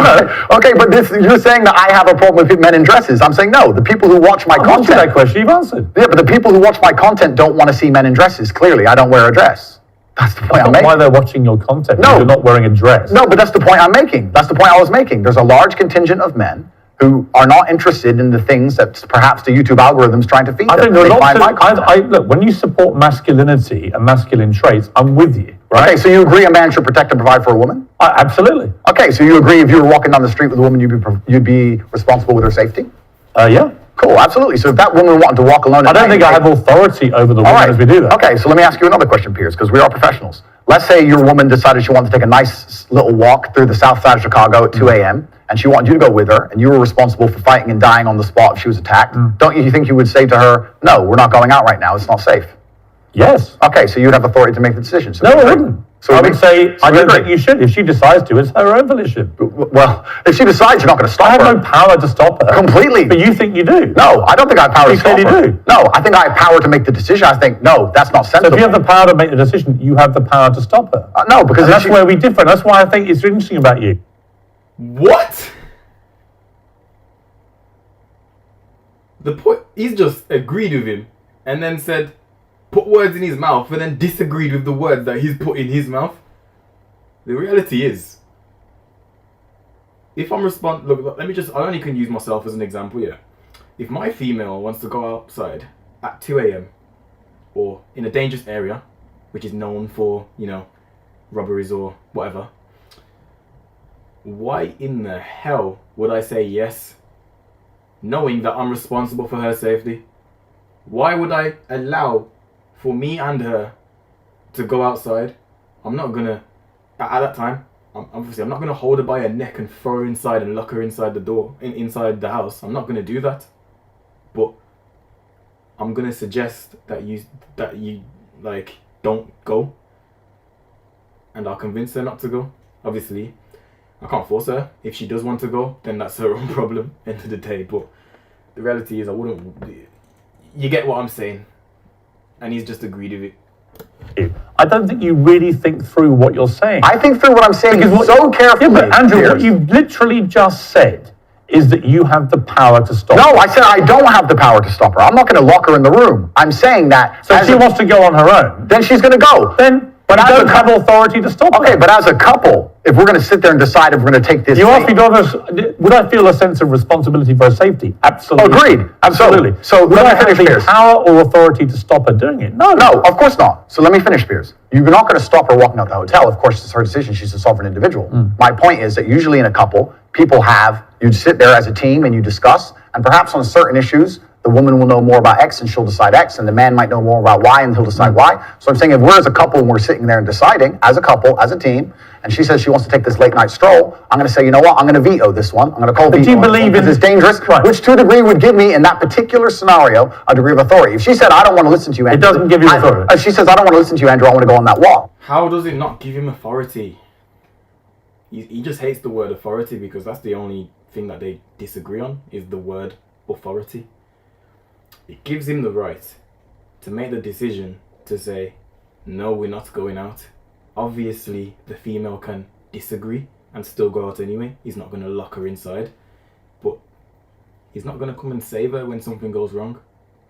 Because now he's no longer responsible for that. Because he said, don't go out if you want me responsible for your safety. Because as a responsible individual, I'm letting you know that going out right now is stupid, it's unsafe. Don't do that. But if she disagrees and goes out anyway and calls me to come and protect her, or calls him to come and protect her, absolutely no way. Then what can I do? Say, well, then Then you don't have authority. Then I wish you the best, my love. Then you don't have authority. Cool. Then it's a semantic argument. Not really. I think it It's is. the complete opposite of what you said you had, which was authority. No problem, Piers. No problem. But I think Let we me ask actually. you about, what do you believe about depression? Do you believe depression is a real thing? I believe that feeling depressed is real. I don't believe depression as a clinical disease is real now. Really? Correct. You don't believe people can be clinically depressed? I think PTSD is very real. Unfortunately, I have some friends who suffer from that. I know that feeling depressed is real. I believe that the number one power you have against these things are trying to take control of your own mind and affecting your own life. I believe that it's not healthy to hand over all your power and believe that depression is an outside disease that you can't affect. I know that when I've had difficult periods in my life, and also many of my friends, like I've said, suffer from PTSD and been through terrible things, I've lived a very difficult life, and I know people who have, that the things that made them feel better is when they woke up and said, you know what, I'm not going to allow this to damage me anymore. I'm going to take responsibility. I'm going to get up and I'm going to fight this as hard as I can. And by the way, on that, I agree. So we agree. My favourite speech is the Rocky Balboa one. Okay, so then we agree. No, we didn't. Here's where we don't agree. Piers. You don't, now hang on. You've got to let me interject when I don't agree with you, right? What I don't agree with you is that there's no such thing as clinical depression. There absolutely is. Well, it's a proven scientific medical reality. There's a different argument about have we gone a bit too soft, right, in schools and all the rest of it. Absolutely. Do I think some people moan and whine too much about their lot in life? Definitely. Okay. Are we a victimhood society? 100%. Okay. Is there such a thing as clinical depression? Absolutely. And my argument is that if you actually bracket everybody who's not clinically depressed and doesn't have the genuine medical condition, then actually if millions of people are deemed to have depression, the ones who really need the help don't get it. Well, you know what, Piers, you've got a point there. I feel like he's got a point, because obviously there has been people that have been clinically diagnosed with depression, and yes, of course, but I feel like what he's trying to say here is this: the amount of people that say that they're depressed without a diagnosis, or they say they're depressed just because they're lazy and don't want to change something in their life. You know, they're depressed because they're overweight, they're depressed because they don't earn enough money, they're depressed because they have no friends or something. But you see all these things, these are things which you directly control as an individual. So if you're fat, go to the gym. If you have no friends, go to events and network, speak to people. If you have no money, get money. You know, I know it's harder said than done, but there is ways in how to do it. Obviously, if you're sad about you have no money and then you're just sitting at home doing nothing, then you have no right to be sad that you don't have no money. I understand being sad that you have no money and you've tried everything and you still don't have no money. I understand that. Then you're going to have to keep trying, because eventually it will come. But to sit there and be sad over no money and not do anything about it, same with the gym, same with having no friends, and then claim that you're depressed due to these things, makes absolutely no sense. And I feel like if you were to address all of those things, if you were to give him money, not give him, but if you were to earn money, earn a good body and earn some friends, I feel like that would help the depression. I'm not too sure whether it would cure it entirely, but it would definitely help it, because you'd be in a way better position than just sitting there and just getting fatter, lonelier and more broke. My point. Well, that I would agree with. You're right. I think it's certainly an overused term. You don't accept there is such a thing as clinical depression. No, I don't. And that to me is a damaging view. Okay. Well, let me explain why. If someone comes to me and says, I'm clinically depressed, or I feel very, very sad, I would say the first thing you need to do is stop accepting the identity of a clinically depressed person. Stop accepting you have no control over this. And what you need to do is stop identifying that way, and let's work together to try and fight against it. There isn't an eminent doctor in the world who would tell you there is no such thing as clinical depression. Let's just make this clear. Doctors was also saying take the COVID vaccination. So let's just make that clear. Tell you that I think Johan Hari wrote a book saying exactly that, my friend. He's not an eminent doctor. No, but I said depression wasn't real long ago and was attacked for it. Then Johan Hari wrote a book, which What's actually... What's going to do with Johan Hari? Because he wrote a book proving me right. Most people... Johan Hari's a journalist. Sure. And my point is that a lot of people who are clinically depressed are suffering with something in their life, and if you fix the problem in their life, perhaps they won't feel depressed anymore. That's not a disease. Yeah, but Andrew... That's situational. Andrew, you're simply wrong. If that's what you believe, Piers. That's what I believe. I don't believe in things that take power away There is not an eminent doctor in the world Piers that would agree with you. Piers, I think you know more than doctors. I can't become clinically depressed. Why do you know? Because I don't believe in it. I can't be haunted by a ghost if I don't believe in ghosts. Well, that's like saying I'm never going to die because I don't believe in it. It's ridiculous. Perhaps, but if it allows me to live a life where I feel happy and contented in myself. This is that little area where you lose me. No, I don't lose you. You are, because somebody with your following says the thousands of people who have emailed me saying my doctor told me I was clinically depressed and it's a disease that I have got in my brain and I can't be fixed. And I started listening to you and I realized that that's not the case and I can fix my own life and you're the only person who has ever helped me. Oh, Andrew. Thousands of people have emailed email me that exact email. If you think you are single-handedly curing people of clinical depression, you are living in cloud cuckoo land. I am reading the emails of people who I have cured of clinical depression. You're reading emails from people who have believed you when you say there isn't such a thing, and they've probably never been diagnosed clinically depressed. They just want to go along with what Andrew Tate says. I don't think so. I think your view of that is dangerous. I respect that you think my view is dangerous. And I'll tell you what view is dangerous. Thinking that you can't do anything about being clinically depressed.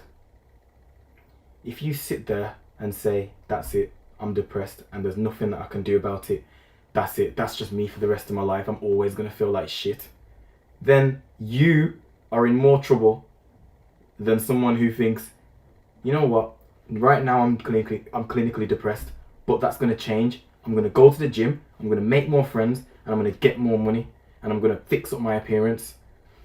Someone who has got that plan in place to do those things, I feel like they're in a position, well, a much better position than the other person who's sitting at home doing fuck all, saying, yeah, I'm depressed and there's nothing that I can do.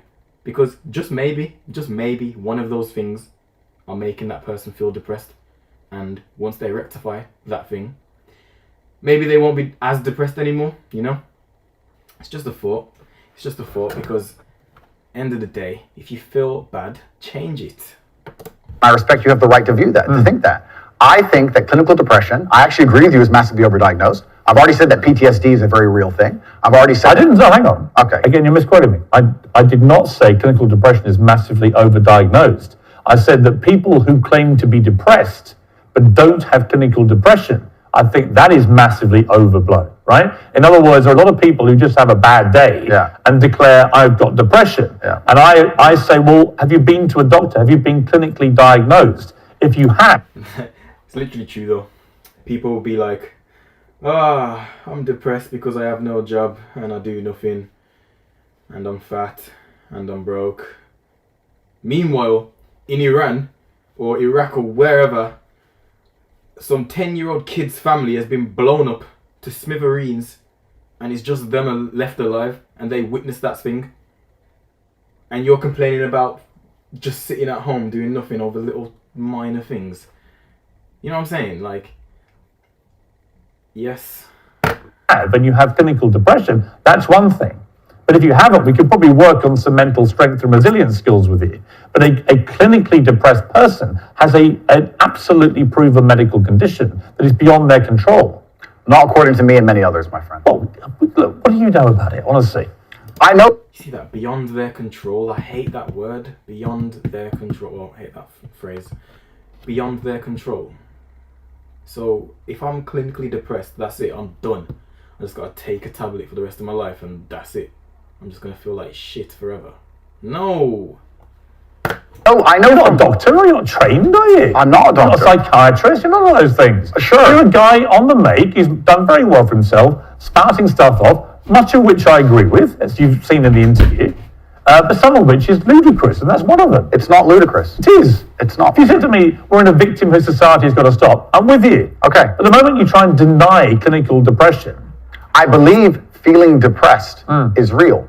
I do not believe it's a disease that you catch from the sky and you cannot affect. I believe that no matter what happens, I believe you have control of your own mind and you can fight against it. I believe if you change your circumstances in your life, you may feel different. I'll give you a quick example. I had a guy who emailed me saying he was clinically depressed and he was going to kill himself. I obviously am not a psychiatrist, I'm not a doctor. I told him, because I replied to my emails. I said, have you been to a psychiatrist? He said, yes, I'm clinically depressed. I've been on these pills, this amount of time. I've been on antidepressants, it doesn't work. I said, I don't know what to say to you besides this. And he said he lost his girlfriend, that's why he became clinically depressed. I said, listen, go to the gym, get a six-pack first. Once you've got a six-pack, email me again. If you still feel like killing yourself, I don't know what else to say to you. But I'd say, strong body is a strong mind, go train. He went, he started sending me progress pictures, emailing me him getting in better shape, and eventually got a six-pack. He's now a professional bodybuilder. And he said, I can't believe I was considering that. I feel so much better, etc. The doctor was telling him he was clinically depressed and couldn't cure it. He started taking control of his own life, and now he felt better. Now, I'm not saying it's the case for everybody. No. I'm just saying. That's my question, though. Have you seen the guy's medical records?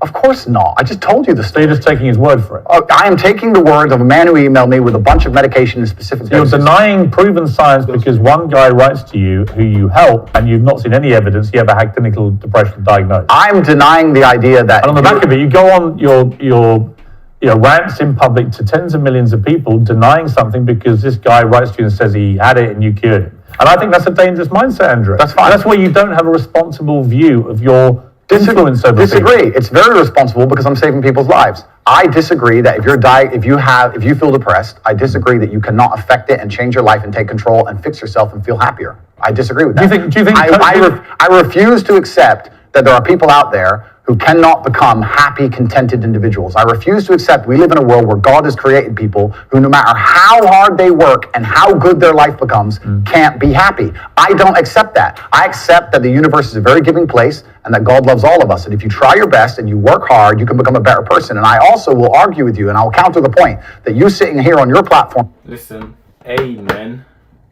Amen. Especially for those religious people out there. You think God would create someone who, no matter what, they're just going to be sad. They just deserve to be unhappy. What kind of God would do that? Telling people they have clinical depression, there's nothing they can do about it, is far more dangerous. That. Okay, well then, if they have clinical depression... Why do you misquote me? No, because you're saying... hate being misquoted. No, you're saying if people have clinical depression... They have nothing to do about it. They go to a doctor and they get diagnosed and they get help. Then I would argue the point that... It's the complete opposite of what you just said I said. I would argue the point that if somebody has depression of any kind, whether it's clinical, whether it exists or not, whether they feel depressed or not, whatever, that taking control of their life, taking personal responsibility and working hard is always going to be the positive, best thing they can possibly do for their life going forward. How positive is around it? them. So sitting here saying, I don't believe in clinical depression, you don't believe in depression. No, I don't. I believe that people can take control and fight against things. I believe in personal sovereignty. Right. Fine. Good. So we agree.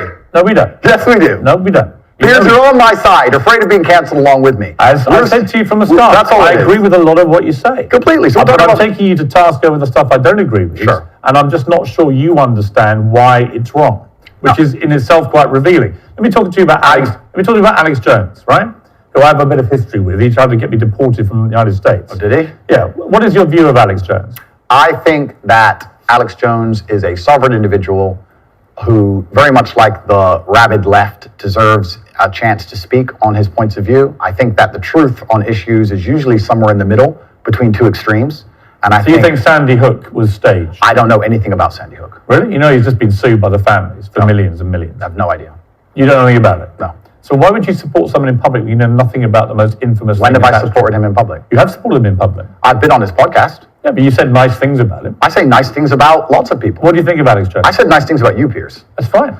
so you should. To sit and say that I've been on a podcast and I say nice things about But him. you said you support his right to speak about things like Sandy Hook. I don't know Sandy Hook. I don't know. And You know what it was? It was a mass shooting Of school children. Okay, but to sit and he it's actually no. Let's stop for a second. Please don't interrupt me. Here's why I know why you're good at your job. First, you interrupt people a lot, which is good. It's a good skill, and then there you go. Prove me right. But here's and the timing is good. Here's exactly what I do. I only interrupt people like you when you either refuse to answer the question or answer a completely different one. Sure. And I want to remind you of what the question was. Fair. When you misquote me back, which you've done repeatedly through the interview, where you say, you see, Piers, you agree with me. And the viewer who's been watching will go, no, he didn't. Cool, no problem. The other thing you do is you try and set these traps like now. So you're saying What's the trap you think I'm setting? You're saying that I agree with every single point of view a man has. I literally didn't say that. You're saying, well, you support Alex Jones. Why would you misquote me? Because you're saying you support Alex Jones and you said you've been on his podcast and he said this. I don't know. What do you think of Alex Jones? I don't know everything he said. What do you think of him? I think on his podcast he was cordial. I think he was professional on his podcast. I've also done podcasts with rabid leftists and people who openly hate me. Is it wrong? I do a podcast circuit. Okay. So, and I don't know everything he's ever said. When somebody like I don't know what you're trying to get me here because I did a podcast. If you let me get a word in edgeways, I'll tell you. It's a lame trick. If you let me get a word in, sure. I will tell you. Let's go. Alex Jones said that Sandy Hook didn't happen. It was staged by actors. Okay. This compounded the appalling grief of the families of those poor 20 children who were gunned to pieces by a lunatic with an AR-15 semi-automatic rifle. They were already grief-stricken beyond belief. And this guy poured petrol onto that grief quite deliberately to make a huge amount of money from his InfoWars fake news bullshit.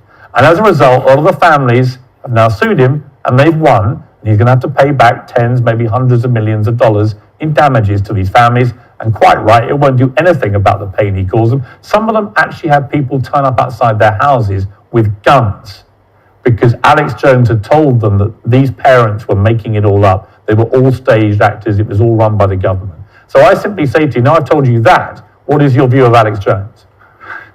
I don't see why any of that has to do with me. It's very interesting. I've done the guy's podcast. I know him well. He was professional and courteous to me. When I meet somebody and they show me respect, I show them back. Respect. That's what I do, as I did with you. You respect him? If somebody shows me respect, I show them respect back. So if Adolf Hitler shows you respect, you'd respect him back? That's a stupid question, Piers. It's not. It's a logical extension of your argument. No, if in 1931 I was walking through Germany and a man come up to me and said, sorry for bumping into you, I'd say, sorry, no problem, mate. I'd show respect back. I don't know, what are you trying to say? That I sanction the Holocaust? You literally just said if somebody respects you, you respect them back. I say if somebody shows me respect, I show respect back. That's a good way to go through life. Whoever it is. If somebody shows me respect and is courteous to me, I'm courteous back. How can you respect somebody who caused such misery and pain to Sandy? I have no idea the specifics of the thing you're discussing. I don't understand any of it. Well, I don't know anything about it. You told me your version of events. When did you go on the podcast? I was on the podcast about four times in the last 4 years. I did one relatively recently. So four times you went on Alex Jones's podcast. Correct. Promoting him, helping him make money. I don't think it was promoting and helping him because... Well, it's his podcast. Well, yeah, but I've been on the podcasts of people who absolutely hate me. I've been on liberal left-wing podcasts. I've been on feminist podcasts. Fine. And no, you just sat here saying I'm... So, let's just make this clear. What he's saying, what Piers is saying is, if he, Andrew Tate, appears on someone's podcast, it means he supports them in every single way. That don't make no sense because Andrew Tate's appearing on, it's not a podcast, but it's an interview. It's an online platform. Andrew Tate's appearing on this interview right now, and the interviewer is saying that the interviewee is a misogynist. The interviewee is saying no, he's not, but he's still on the show. So does that mean that Andrew Tate, the interviewee, is agreeing with the fact that he's a misogynist himself when he's literally on the interview saying no, he's not? That don't make no sense, Piers, because then, according to your logic, Andrew agrees with you, and as you can see, I've watched an hour of this right now. He don't agree with you one bit. I would like you to agree, perhaps we can agree on this point, that I'm not a feminist. I go on feminist podcasts. I do a podcast circuit. You're not a feminist? No, I don't know. What do you think a feminist is? Well, let's not change subject here, Piers. Stay on the subject. You mentioned feminism. Completely. But you're trying to get away from the point because what you did is you're trying to say because I did a podcast, I sanction all of this person's views. And I'm saying I do 5 podcasts a week. This is why I like this guy, you know. Look at these traps. Loads of people would have stuttered, fumbled, and said the madness right now. This guy, he knows exactly what he's getting set up to. He's getting set up to say the wrong thing so that they can clip that and post that all over social media and start a whole new storyline about how evil he is apparently. So that he can get cancelled ×2.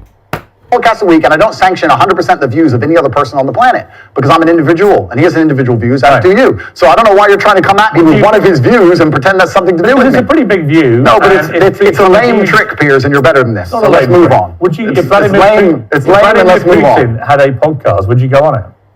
Sure. You would? Great. Okay, let me know what you're talking about. If Vladimir Putin had a podcast, I'd go on it. If Joe Biden had a podcast, I'd go on it. If a feminist has a podcast, I'd go on it. If Piers Morgan has a podcast, I'll go on it. Man said, if Vladimir Putin had a podcast, would you go on it? So what he's trying to say is, yeah, if Andrew Tate if anyone who goes on that podcast agrees with blowing up Ukraine. Come on, man.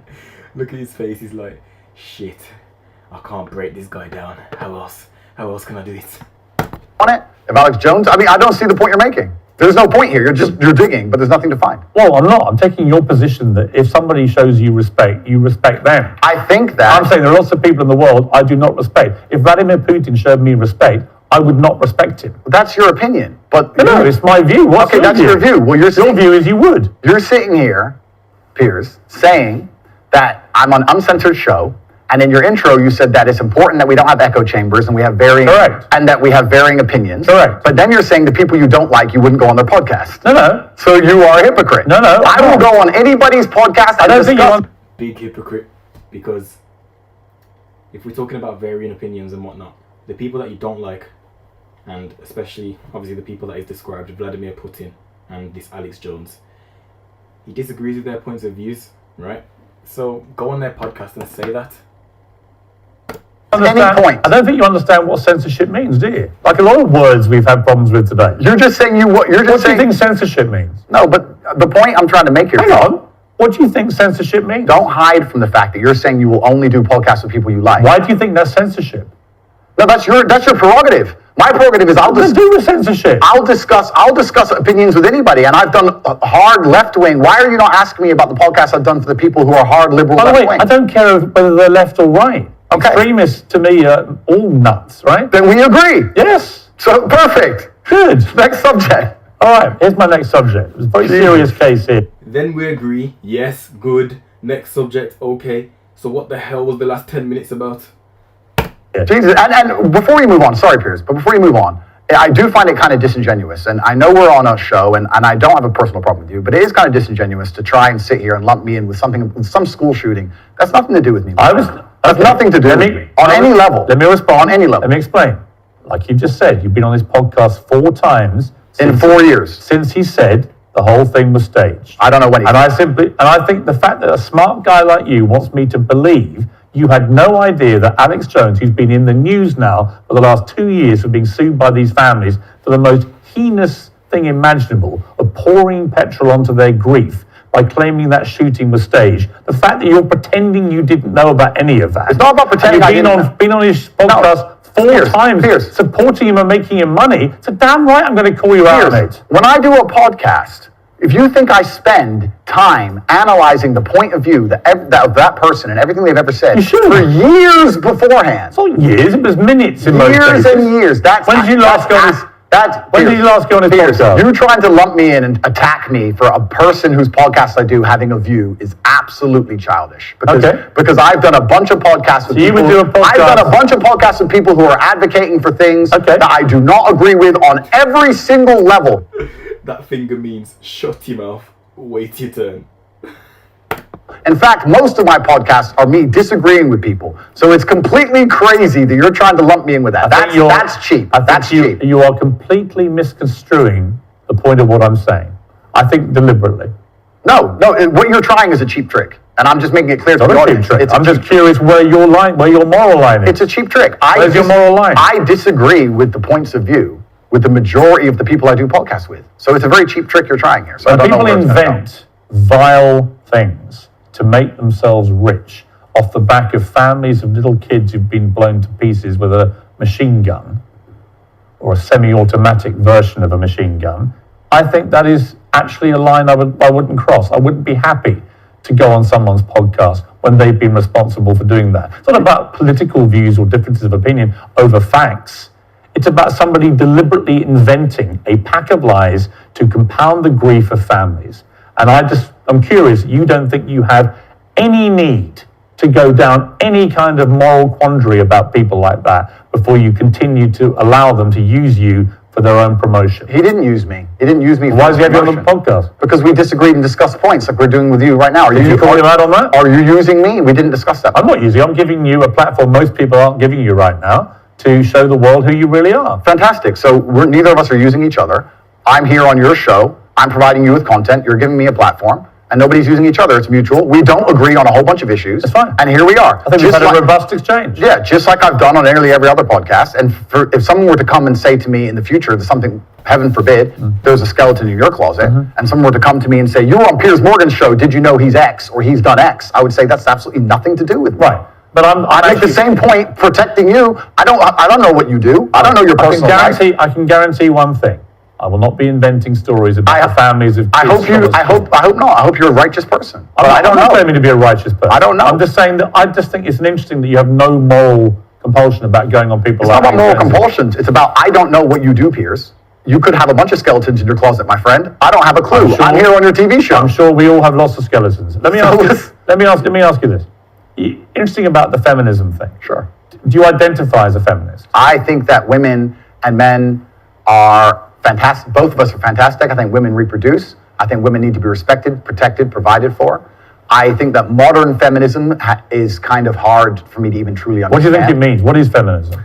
I think that the idea of feminism is that men and women are equal under the law. And do you believe that? Completely. We are be treated completely equal. Yeah, but we are equal under the law. Wouldn't you agree? Not really. I think there are still some issues in the world where, I mean, certainly in workplace, the gender pay gap remains. They're not treated equally in most cases, women. Well, that can be discussed, the gender pay gap. I think that's already been discussed at length. I think that there's Do you actually... think women should go to work? I think women should work completely. You do? Why wouldn't they? Because in the parts of the country, of the world you were mentioning earlier, that have different views No. of women, they don't go to work. In the parts of the world... Bit off topic here, but what I don't understand about feminism is this. A female has decided that, yes, we can work, we're not just stay-at-home wives, we want to work.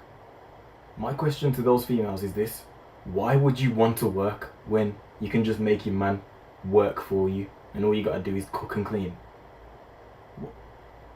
How is that not a good life? You're making your man do the hard work whilst you just provide the basics.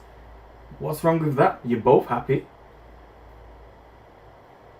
But instead, you want to put yourself in a workplace, pay taxes, making the government more rich for no reason. You know? It makes no sense. Less time with your kids, less time for yourself, when you could just be at home, making your man do all the hard stuff. I understand that it's not... me as a man is saying that. Make me do the hard stuff. That person from the podcast was from, for the point. But obviously, if a girl wants to work, then by all means, you do work. But to say that it's offensive for a man to just want you to stay at home is insane. Insanity. Because if the roles were reversed, that sounds like a sweet deal to me. I made.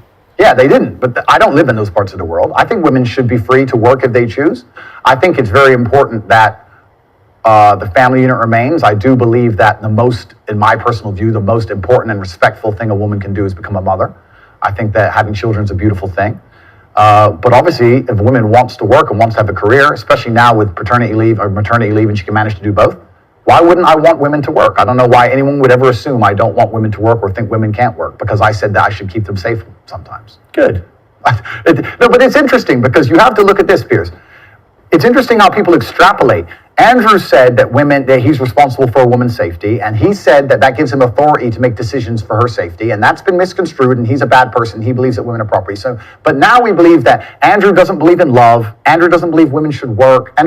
I don't know where all of that comes from. Well, that's why I'm glad we've had a chance to discuss completely. I believe women are sovereign individuals, and they can make any choice they so desire. I think that it's important that we remember that a man has a duty. I think I certainly in my relationship have a financial responsibility to provide for my woman. My woman would never have to work unless she wanted to, because I'm the kind of person who works hard enough that Should young men though all aspire to be like you? Should young men aspire to work very hard, have no criminal record, become multimillionaires, protect and provide for the women close to them, be sovereign so they can stand up and have their own points of view in face of cancellation, be able to not be mentally intimidated when they go on national TV and there's traps set up for them? Yeah, I believe that confident, strong men who stand up and protect and provide for women are a good thing for the world and a good force for the world. And I don't think... Okay, one person disagree with that statement that is just said. Just one person disagree. And let me know why you want to disagree with that. Because you absolutely cannot disagree with that. Because by all means, that's only beneficial for the world. Not a detriment at all. So why is he cancelled again? That I put a magic spell on anybody. I think there's a whole bunch of men in the world who understands my value. And if men grow up to be like me, you're going to have a whole bunch of people with no criminal record, dedicated athletes, who protect and provide for the people close to them, are fantastic for the economy. And I'm certainly not the worst influence out here, Piers. You have Little Nas twerking on the devil on music videos, which our children are digesting. You have drill artists singing about stabbing people to death in the middle of a knife crime epidemic. You have porn literally on Twitter, but this guy banned. Lil Nas X dancing on the devil, just completely disrespecting all Christians out there. But he's still got a platform. But this guy banned. It makes you think, what was he actually banned for? Was he banned because he's spreading a true message and exposing the world for the lies that truly are there? Or was he banned because he's a bad guy? Come on. rabid psychopaths on whether the right or the left announcing violence on the other side. You have all these insanities in the world. And because I sit here and say, perhaps, now you've laid it out and it offended you, I understand. I didn't say it offended. Okay, cool. I just read you the thing. You read things that you said they could be offensive and some people are offended. Well, some people definitely were offended. Absolutely. That's fine. And honestly, I think some of the things you said were genuinely offensive and misogynist. Okay, so they offended you. And like I said earlier, so they offended you, which is fine. I said they offended you, you interrupted me, and now you're saying they offended you, which is fine. But the point I'm trying to make is this. Oh, Piers Morgan, he's embarrassing himself here, man. Bad. He goes, I didn't say I was offended. Then in the next sentence, but I genuinely think the things that you said are misogynist and no, it didn't even take him 5 seconds to contradict himself. I'm not the devil. There are certainly worse people than me, and I don't disagree they with exist. that. And I'm saying that my core He's not the devil. Lil Nas twerked on the devil though. tenets for the people who don't understand me are self-accountability, so I'm accountable for everything I've ever said. My core tenets are responsibility, so I'm responsible for everything I've said. My core tenets are traditional masculinity to a degree, which involves protecting and providing for women. And I'll make another point here that needs to be said. The number of women who have stood up and stuck up for me is ignored. Thousands of women are making videos saying, I've met Andrew Tate, he's such a nice guy. I wish I had a man like Andrew Tate who felt responsible to protect and provide for me. You know what? I do belong to my husband, that's why I married him and I love him. We ignore the thousands of women who stood up and stood by me and said everything I said is true. And we're taking a very vocal minority who have taken the things I've said and are pretending to be absolutely and utterly devastated by them for some reason. All right, time out. What can you say to that? Just like the people when they was trying to accuse him of being a sex trafficker and beating his girl up. The literal girl that was in the video has made a following 3 videos explaining that it was roleplay. Furthermore, why would he record it and post it on social media? Furthermore, look how much years ago it was. But anyway, the female came out and said it was a lie. Well, it wasn't a lie. It wasn't what it seemed to be. She came out and said that. People are saying he's a sex trafficker. He hasn't been arrested. He's in the UK. He's all over the world. Do you think someone who's a sex trafficker would be able to have that freedom? No. So ask yourself this. Is he really a sex trafficker? Does he beat women? Is he really a misogynist? Sure. You've had a good run there. Sure. An inquest this week found that a 14-year-old girl, Molly Russell, died from an act of self-harm while suffering from depression and the negative effects of online content. The coroner said she was exposed to material that may have So, RIP to the 14-year-old young girl. But basically what Piers has just done is remind the people who, are probably grieving that young girl that, she died. Why are you bringing that up? What gives you the right to bring that up? influenced her in a negative way, and in addition, what started as depression and become a much more serious depressive illness, and she very sadly took her life. That's absolutely disgusting. Right. Her father's campaign for better protections against potentially dangerous social media algorithms, right? It says that the particularly graphic content she saw romanticized acts of self-harm, normalized her condition, and focused on a limited and irrational view without any counterbalance of normality. First of all, what is your response to that? Nothing to do with you. That's the first thing. Yeah, it is nothing to do with me. The fact that a 14-year-old girl took her life is truly sad. The world we live in today is the world we live in. The fact that something like that happened is almost mind-blowing to me. That's truly sad. I actually feel sad inside to see something like that. The fact that they just said it's romanticizing the gory element. I don't know what she was watching, some kind of suicide videos thing. I don't know where these things are created. Do you think the tech companies should be much tougher about stuff like this? I don't know what kind of things she watched, obviously. I feel like the parents should be much more tougher on stuff like that, because end of the day, the parents have the right to say, hey, I'm going to take your phone, you don't need to be watching that. Limit the amount of social media time that they have and maximize the amount of networking and social activities time that they have. And I feel like cases like that, obviously I don't want to disregard that case, and it's very sad it happened, but I feel like cases like that could be avoided if you don't just sit on social media. I'm not saying she did do that, But I'm not saying it's the tech company's but I am saying it's not the tech company responsibility to censor those type of things, because it's the parents' responsibility to make sure the kid don't see that, you know. Obviously, I have to be a professional here. I think, and I'm not blaming the parents for this daughter's death. I'm not blaming it at all. It's just a thought. That the tech companies need to do their best to protect people, I guess, to a degree, but it's a slippery slope, isn't it? And then they use this slippery slope to silence some people and to right. And I think it's a really fine line. And it's a complicated line. It is very. I was interested in when he did an interview with the Times. Hugo Rifkin, he's a very good journalist. We did a big interview with him, and it was interesting to me his conclusion, because he kind of concluded that although he found a lot of the things he said. As soon as I clicked on some of these melodies, I got some ideas for beats. It's like that easy. Let's listen to some. Awful and offensive, and he didn't like them, and he didn't want to be that kind of person that would say those kind of things. Nor could he actually work out exactly what you'd done, which deserved mass wipeout by all the tech firms. I thought it was an interesting conclusion. I don't know the answer to that, other than the reason I mentioned the Molly Russell case. Not because that has anything to do with you at all, and I reiterate that. Thank you. So I simply ask you this. What has come clear to me in the interview is that a lot of things you say you wouldn't say now that you've said before.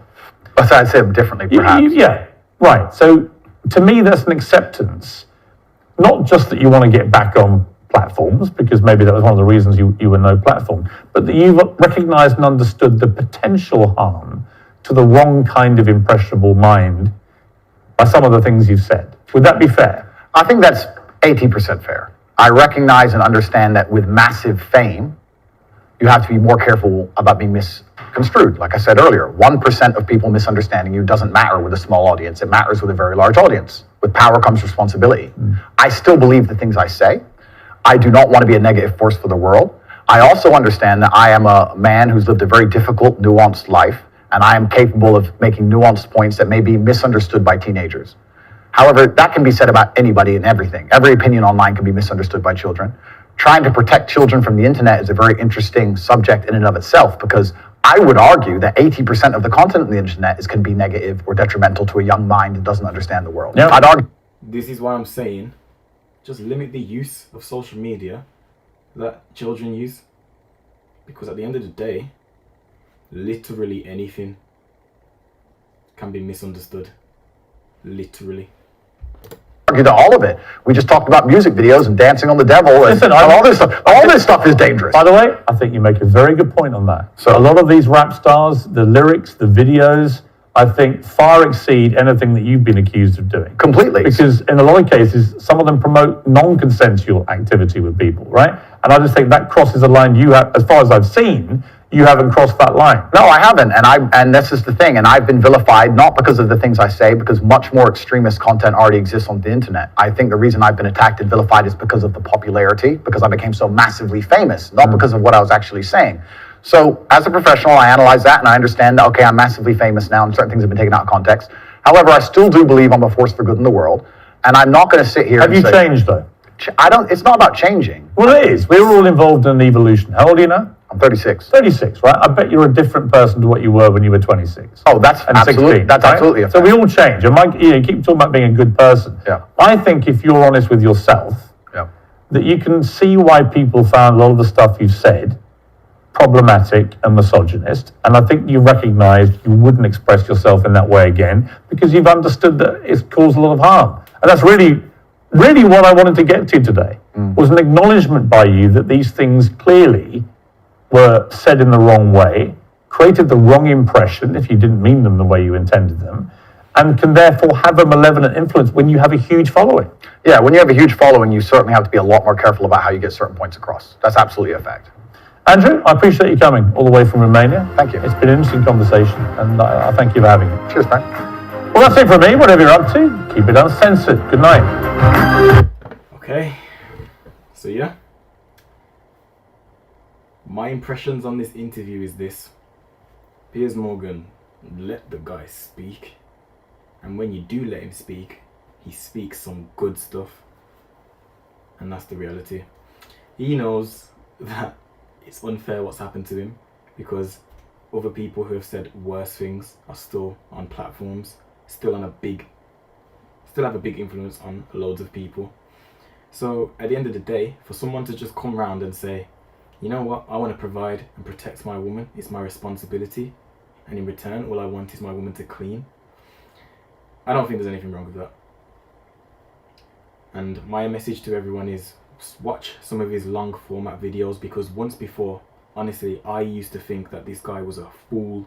I used to think, yo, he's an idiot, he says some stupid things. But when I started to watch his videos in long format, and I've completely changed my view on him, absolutely done a U-turn on it. And I think you will as well, as long as you watch his videos in long format. But anyway, if you like this type of content, obviously like, comment and subscribe, and let me know what else you want me to react on. I'll try and do 2 of these a week, and thank you for watching. Peace! Why did I start this again? Let me end this.